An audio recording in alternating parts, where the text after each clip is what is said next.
So I'm sorry, can you continue what you were saying? Yes, this is a copy that the sheriffs give us of the summons with the proof of service filled out. It's part of the return of service showing that the respondent was served with this. Okay, so it's a document from the sheriff's office? Correct. Now, does that coincide with the EPO that we just looked at? Yes. Same parties, same case number? Yes. Okay. And does that fairly and accurately depict the proof of service that goes with the EPO? That we Yes. Yes, it does. So at this point, Judge, I move to admit Commonwealth Exhibit 7. Subject to. Okay, subject to our prior discussion. All right, so admitted. Let's have no further questions. All right, Ms. Mudd. Thank you. Good morning, Mr. Simpson. Good morning. I'm Julie Mudd. I represent Mr. Clark. Now, as far as the process by which someone obtains an emergency protective order, who do they actually speak with? Like when they come into file? Yes. Generally, they'll speak, of course, to the initial person who greets them at the counter to give them paperwork. They'll then speak to an advocate, but for the actual statement, they will come back and speak with the deputy clerk. Okay. So at no time do they actually see or speak with a judge or a commissioner? Correct. Correct. Okay. So the person who signed that form didn't speak with the petitioner? Correct. Okay. And the person who signed that form didn't see the petitioner that you know of? That I'm aware of, yes. And this wasn't a judge in this case who signed it, it was a commissioner, right? Yes, a trial commissioner Duffy. Okay. So when a commissioner or a judge signs that form, the only thing they're basing it on are the written allegations? Correct, the petition submitted. Okay. And they're not in a position to interview or judge any kind of credibility of the person who is conveying this information? Yeah, I mean, essentially, yes, whatever's submitted to them, they basically. And you didn't personally serve Mr. Clack with any paperwork, is that right? Correct. And you don't know what may or may not have been explained to him? To clarify, the sheriffs handle the service, so yes, we don't see that portion of it. Okay. I don't have anything further, thank you. Thank you. Anything else, Ms. Porter? I just wanted to clarify just briefly. So the petitioner comes down to the intake center, they file a petition, that is sent to the judge. So the judge reviews the petition prior to signing, to deciding whether or not they're going to sign the EPO. Correct. Okay, Correct. thank you. That's all. Anything else? But it's not always a judge, and in this case it was a commissioner, is that right? Correct. Okay. All right. Mr. Simpson, you may step down. Thank you. Next witness on behalf of the Commonwealth. Deputy Atkins. Okay. Sorry, could I hand the exhibits to you? You know what? If you don't mind, stick them up here on this ledge. That would be perfect. Thank you very much.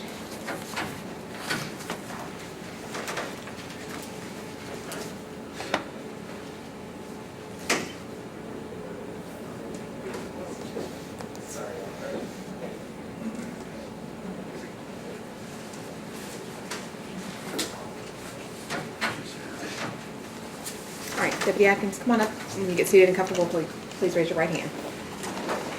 You swear the testimony you're about to give will be the truth, the whole truth, and nothing but the truth, so help you God. I do. All right, you may be seated. Can you please state your name for the record? Kevin Timothy Adkins, And what is your current occupation? Deputy Sheriff, And how long have you been with the Jefferson County Sheriff's Office? 5 years. And what is your current position? I'm with the EPO and Warrants Unit, or Criminal Division, And what do your specific duties include? serving domestic violence summonses, EPOs, emergency protection orders, and criminal warrants. What are your steps when you serve an EPO? What kind of steps, initial steps do you take? Excuse me. Upon locating the respondent or the person receiving that, we confirm that the person is who we're looking for. And then we proceed to read the order to them verbatim. Okay, you said you read the order to them. Yes. Is that just standard procedure for your unit to do Yes. that? Okay. That's Do a you, requirement by the sheriff.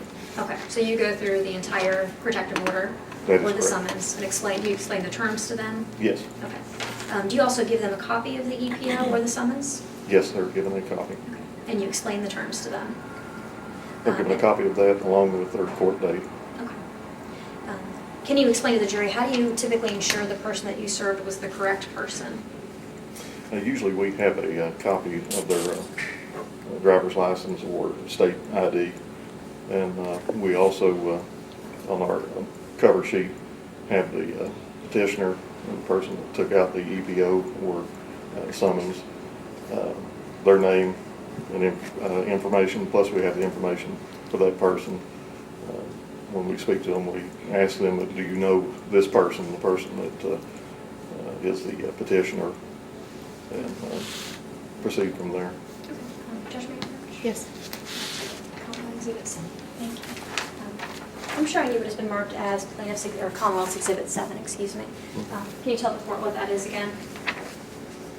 This is a execution or a proof order. Okay.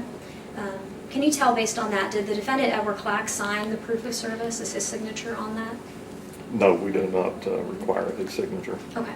Do you sign, when you do give it to someone, when you serve them, do you sign your name? Yes. Okay. And do you sign who you served it on?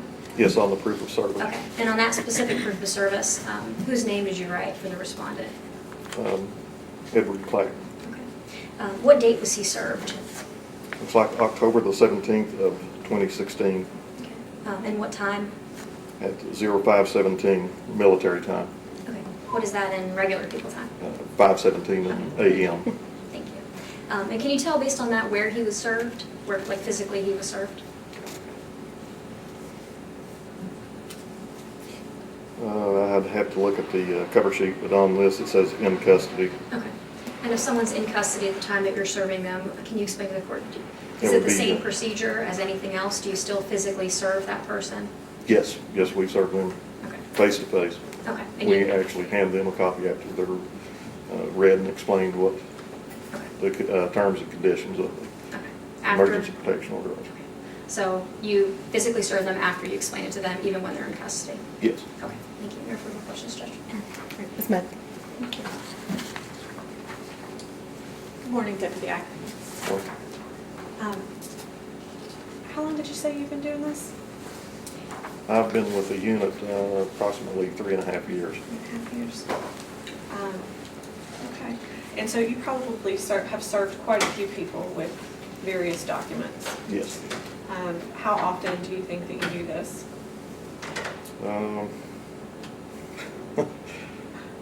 Every day? Yes, every shift that I work for the sheriff's office, we serve anywhere from 1 to, I've served as many as 11 in one shift. Okay. And so you probably don't specifically remember Mr. Clack. Do you remember his face or do you remember anything about him? He seems familiar, but He seems he seems familiar.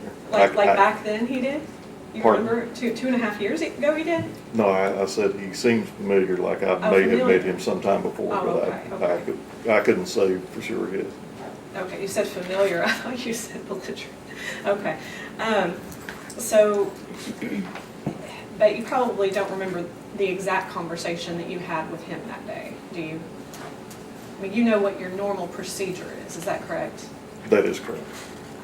But for each and every person that you've served over all these years, you probably don't remember the exact conversation that you had with each of them.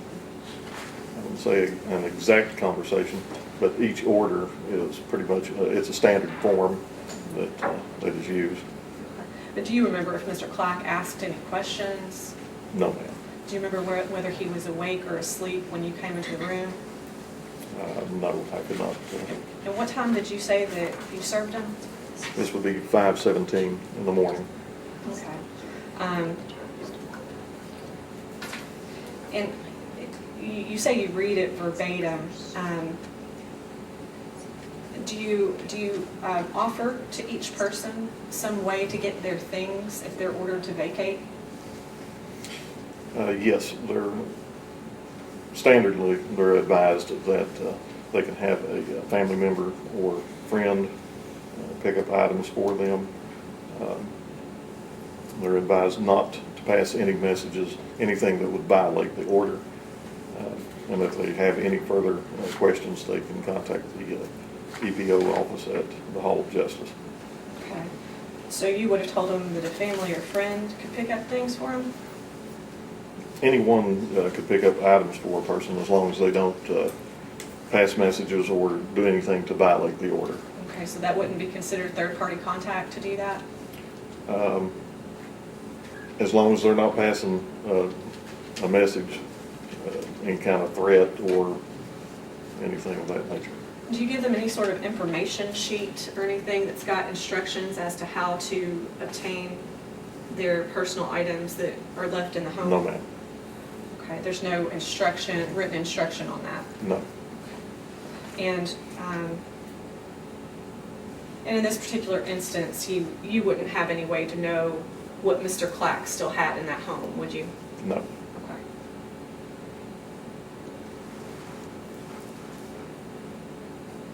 I don't have anything further. Thank you.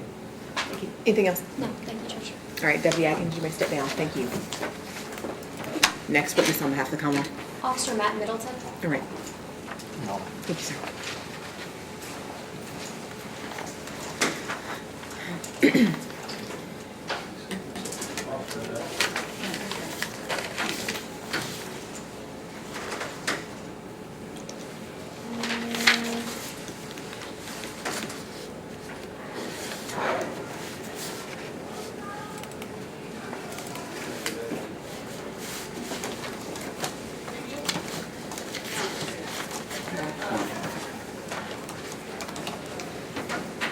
You swear the testimony you're about to give will be the truth, the whole truth, and nothing but the truth, so help you God. Yes, ma'am. All right, you may be seated. Thank you. Can you please state your name for the record? I'm Officer Matthew D. Middleton with Old Metro Police, ma'am. Okay. How long have you been with LMPD? Been with LMPD for 8 years, ma'am. And what is your current position there? I am an officer in the 4th Division on day shift. Can you kind of explain to the court, what are your duties that are kind of involved? Regarding that day or just as overall? Just in general. Just in general. I'm a patrol officer for Louisville Metro Police. I respond to calls for services and proactive policing and any other duties that dispatch tells me I need to do. Were you working the afternoon of October 17th of 2016? Yes, ma'am. And do you recall making a run that afternoon to 4401 LaSalle Avenue? Yes, ma'am. I made a run to Ron LaSalle for someone was wanting to get their wallet and keys from that location after being arrested for domestic violence earlier in the day. What did you encounter when you arrived at the scene? I met Mr. Clack outside away from the house. He stated to me that he needed to get his work truck keys or his keys to his vehicle and his wallet from that location. And so was he the person that called the police, do you recall? I believe so, ma'am. Okay. So he called you because he wanted to retrieve some belongings? Yes, ma'am. So did you get a chance to speak with him further that afternoon? Yes, ma'am. I talked to him before I went over and was able to get his keys and his wallet. Okay. So when you arrived, did you verify any kind of existence? Did you run the defendant or run him in your computer to see that there was an EPO or a protective order? Yes, ma'am. I believe I did run it in the computer there. Okay. And I told him that since there's an EPO, you have to stay away from this location. Okay. Were you able to verify that he'd been served with the EPO? If I run it in the computer, yes, ma'am, it'll tell us that it's been served, or we can run it over dispatch over the radio. Okay. So when you initially pulled up to the scene, you pulled up to the house? No, I was. I pulled off from the house. He was away from the house. Okay. Do you recall how far away he was from the house? No, ma'am, I don't recall how far away. All right. So you stated you did discuss with him that there was an EPO. Yes, ma'am. Okay. Can you kind of explain to the court just kind of what that conversation sounded like? I told him that if you're served with an EPO and the judge tells you that you have to stay away from a location or person, you have to stay away. I told him being here is a very, very fine line of being in violation of this order, that the judge tells you to stay away. The sheriffs, when they serve you with the paperwork, they give you a copy of the actual protection order explaining to you what the stipulations of that order are, be it stay away, no communication, etc., etc. And that he needed to stay away from that location after I got his stuff, or if I was able to get his stuff for him. And you stated you were able to get his wallet? Yes, I got his wallet and keys to the vehicle, yes, ma'am. Okay. At any point, did you explain to the defendant that if he came back to the house, he could be arrested? Yes, I told him if he comes back and violates the order, he will go to jail.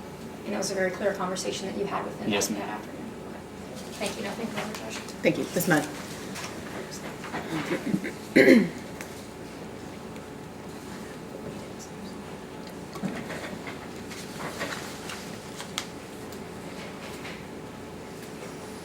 Good morning, ma'am. Did you ever actually see the video paperwork? No, ma'am, I did not see a copy of the EPO paperwork. If it comes up on our computer, it's listed underneath the information from NCIC. Okay. And so from NCIC, what could you see exactly? It tells you the name of the defendant, or the name of the petitioner, and the name of the respondent of the order. It'll also usually stipulate what the, or it'll articulate what the order says, no contact, with the petitioner, stay away from locations, vacate residence, something like that. If it does not show that, we go to dispatch. Dispatch will call down here to the courthouse or the sheriff's office and find out exactly what the stipulation of the order is.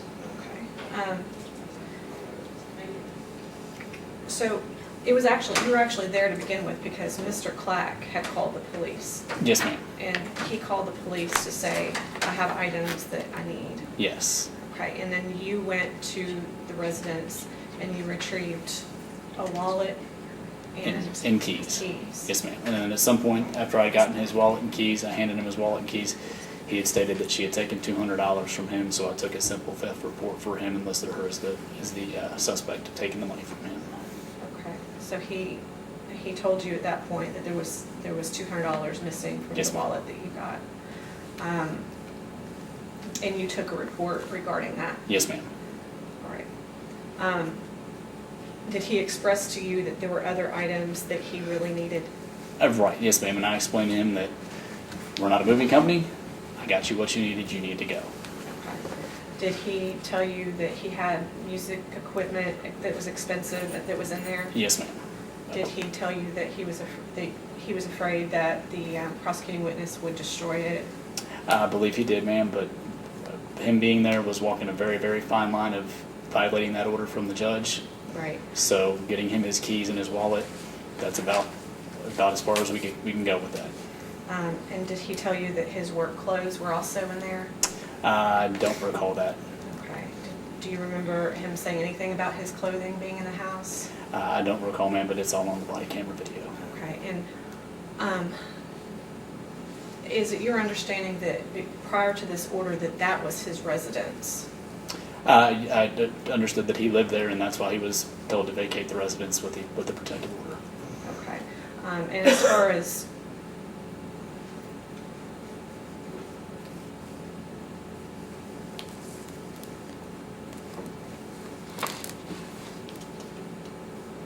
do you recall telling him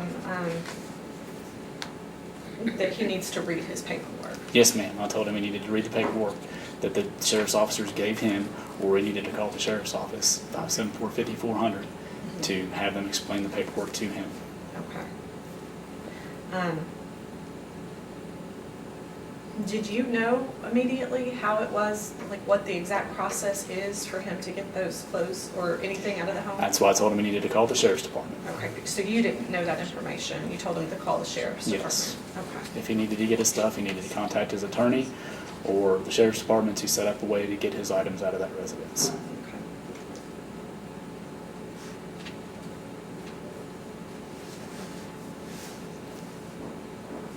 I don't have anything further for you. Thank Yes, you. ma'am. Thank you. Ms. Borders, anything else? No, Judge. All right, I'll see you step down. Thank you. ma'am. Any further witnesses for the Commonwealth? No, yes, please, Judge. Officer Okay. Kenneth Brown. All right.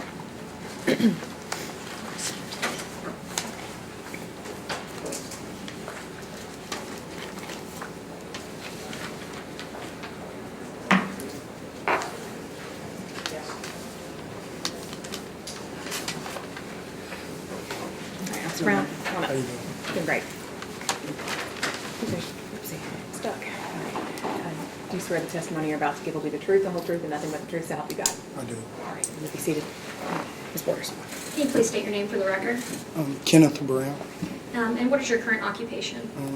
officer at Louisville Metro Police Department. How long have you been with LMPD? Almost 6 years. What's your current position?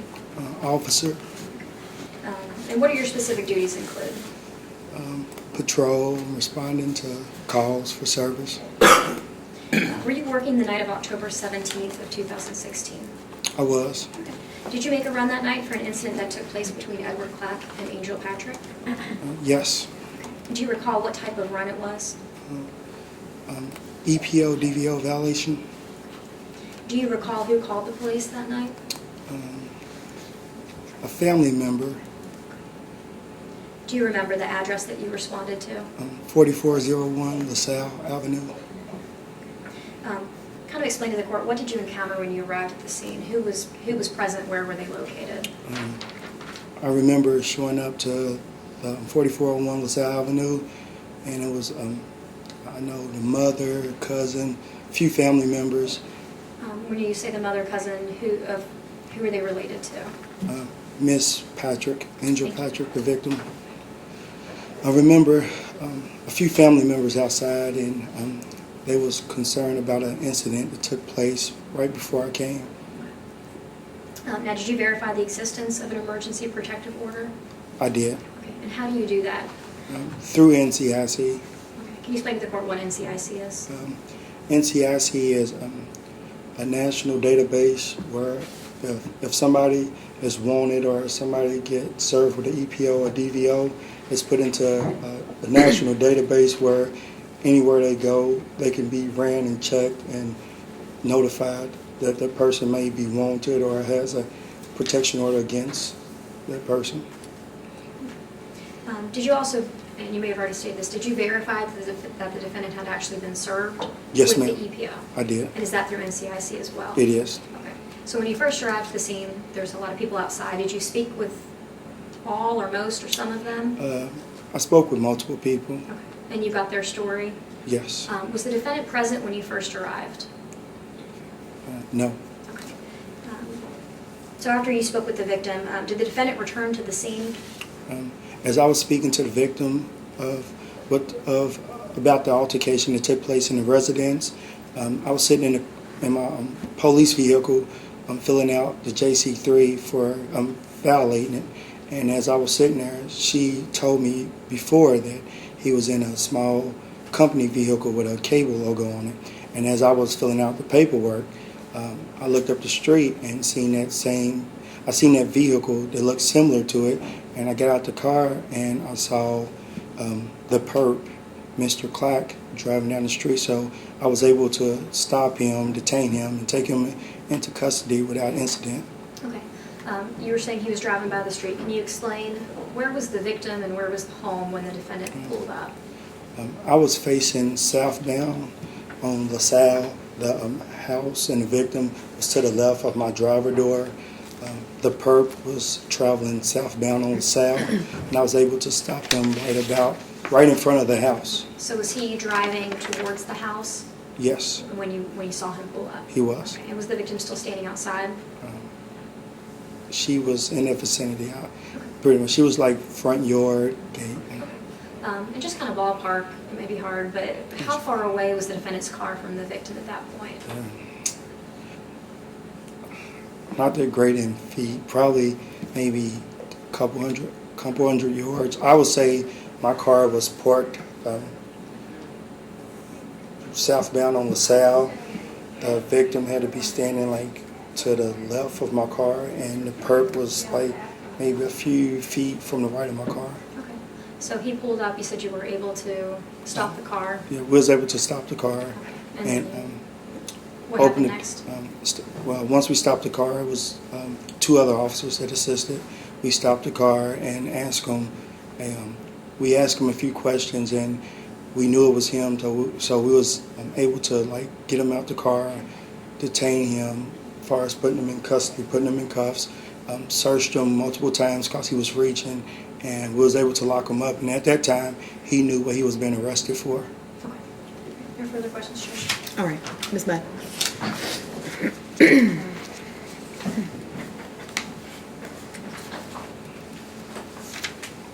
Morning, Officer Brown. Good morning.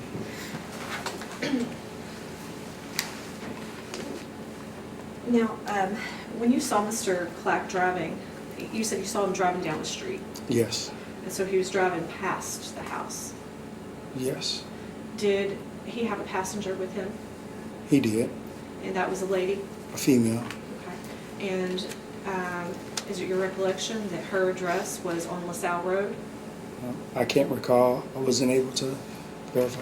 Do you recall releasing her so that she could walk home? I don't remember. My focus was clearly toward Mr. Clack Okay. but because there- of the environment. So Okay, there was a female passenger. it was. Do you recall her name? I don't. Did Mr. Clapp tell you why he was going down the road? I don't recall. Um,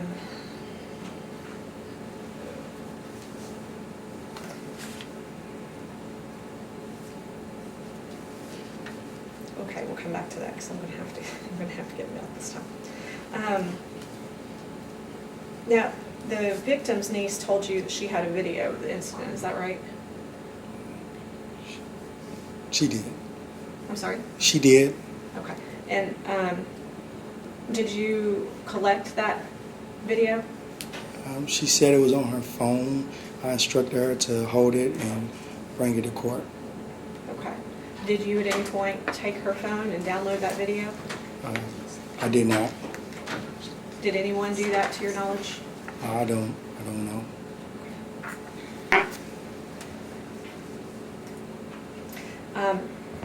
Now, you were describing how close he was to where she was standing. Well, she was standing outside, right? Miss Patrick was standing outside the house. Yeah, she was with her family, standing outside Okay, and so she was standing out there to talk to the police. in front of the residence. Yes. Okay, and so had she been in the residence, that would have probably been a little further from the road, is that correct? It still would have been in violation of an EPO DVO because Did it you- can't be within 500 feet. Did you take a measurement? No, but it was pretty close to the residence. A lot of times when the sheriffs come out, they state, do not come in front of the house or around. So, I mean, it's pretty close. Pretty close. Yes, it is.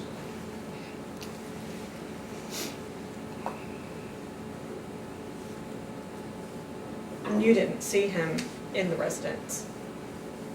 No, but it was multiple witnesses there that stated that he was in the residence. Don't say whatever anyone else, there have been other witnesses to testify. No, but you asked me, and it was people there stating that he was Right. there. So My question I to you didn't see was, him. did No, you see him in the house? no, I Okay. did not. Did you see him, did you see the family members yelling at him? No, I did not.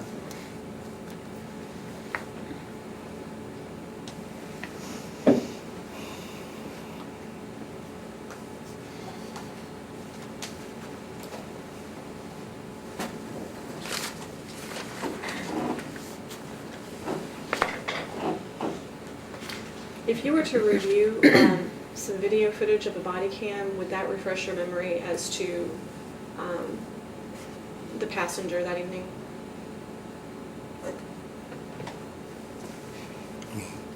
I don't know. I know it was a female. That's all I remember. It was on body cam though, right? You telling me? It should be. Okay, so would that help to refresh your memory of what happened that evening? I know what happened. I mean, but I know it's a female in the car. Okay. Would that help to refresh your memory about where that female lived and whether she was released to walk to her home? I can't answer that. Okay.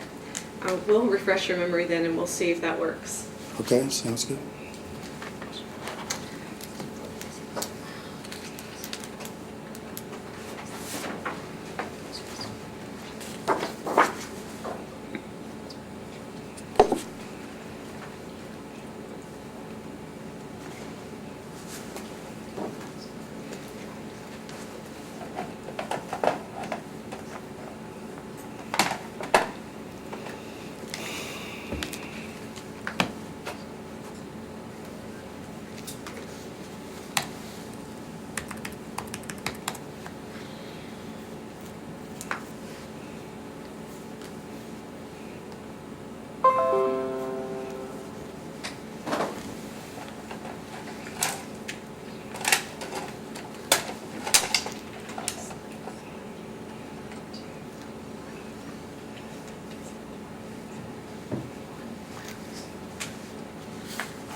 just gonna take this over here. This is just to refresh your memory.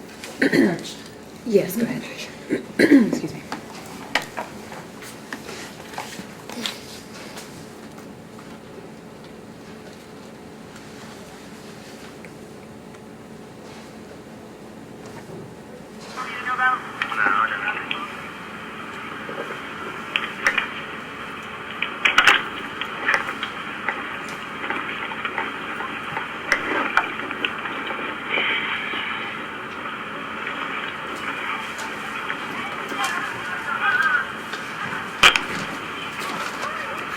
Check across the bring you. You got anything on you? Nah. Stay where you are right now. Got any guns or weapons or anything? You sure? What's this? Hey, that's my sister, man. We grew up together. Yeah, I know it. She actually lives over there.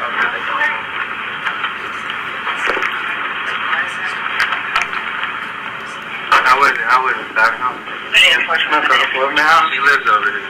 Okay, man, I'm just wondering. You ain't got nothing on you? No, I don't have nothing on me. She lives on this street. Man, you was reaching, so I'm just checking. I just haven't been able to take that home. Okay. Well, you know you ain't supposed to be nowhere around him. I was just thinking about it. The girl that's in the colony, she lives like right on the street. I'm not. Yeah, she lives on the side. I grew up with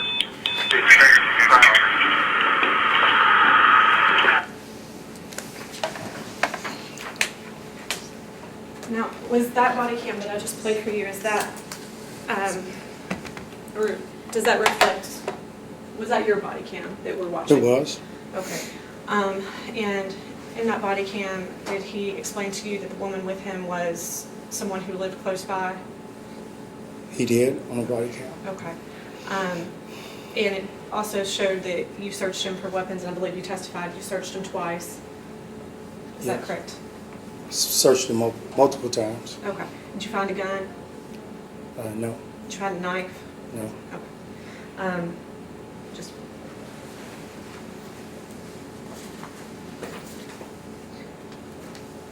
Do you remember the woman having a bag full of items from the store with her? I don't.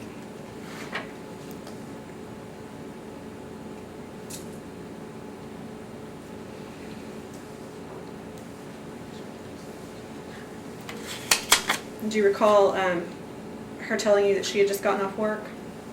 I don't remember. When, if I can say, when I got there, Yes. I'm responding to a violation of a domestic violence issue.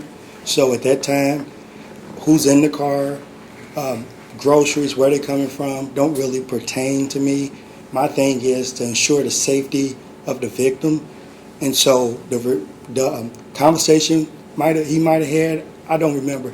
My main focus is to focus on the safety of what's going on in that area. So I'm taking him into custody, and if he's taking somebody somewhere to their address, he was served by the sheriff's office, and he knows his stipulations. So please don't testify as to what anyone knows or doesn't know. No. Do you, so you're saying your concern is safety. You're only there to make sure things I'm are enforcing okay. the law. That's my whole purpose of being there, to enforce the To law. enforce the law and to make sure people are safe. So you don't care about any explanation about why, right? That's what it sounds like. Well, when a judge signs an order for you not to be somewhere, do something, Sure. I'm just enforcing what the judge signed. And you don't care why he was driving by. Huh? That's not of your concern. Why he was driving by is not of your concern. Well, when he drove by, was breaking the law. Why he drove by is not of your concern. Is that true? Well, no, that's not true. If it wasn't my concern, I wouldn't be there. I don't have anything. Thank you. Thank you. Anything else? No, Judge. All right, Officer Brown, thank you. You may step down. Thank you, ma'am. Any further witnesses for the Commonwealth? Judge, that's all the proof for the Commonwealth. All right. So, ladies and gentlemen, that's the case for the Commonwealth, and so what we're going to do is we're going to take a break. Do we need to discuss the lengthier issues that we kind of talked about this morning, Ms. Mudd? Yes. Okay. I think 20 minutes will do it, or do you think we need longer than that? 20 minutes might do it. I tell you what, let's give you a few extra so you're not just sitting outside. So it's 10:20 right now. Let's make it 10:45 if you'll just gather right outside these doors, and we'll bring you back in. Thank you. All right.